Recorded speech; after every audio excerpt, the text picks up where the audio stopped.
ഗൾഫിലെ ജീവിതം ഭയങ്കര ബുദ്ധിമുട്ടായിരുന്നു. ചെറിയ ജോലിയാണെങ്കിലും നമ്മുടെ നാട് തന്നെയാണ് നല്ലത്. നീ ഗൾഫിൽ പോയിട്ട് 4 മാസം തികച്ച് നിന്നില്ലല്ലോ. കഷ്ടപ്പാടാടാ. ഞാൻ മാപ്പ് നോക്കി വന്നതാ, ഇവിടെ കാണുന്നില്ലല്ലോ. ഈ വഴിയല്ലേ കറക്റ്റ്? Sir, food. ശരി. ഹലോ സാർ, കാർത്തിക് അല്ലേ? ഫുഡ് ഡെലിവറി ആണ്. വീട് കറക്റ്റ് എവിടെയായിരുന്നു? ഇയാളെ ഞാൻ എവിടെയോ കണ്ടിട്ടുണ്ടല്ലോ. ഇതാണ്.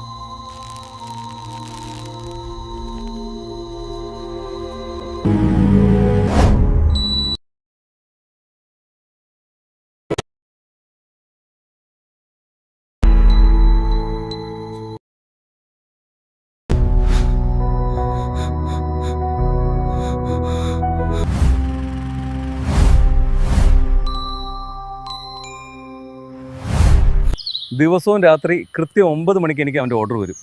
അവനൊരു ദുരൂഹതയുള്ള ആളാണ്, ഒരു സൈക്കോ പോലെ.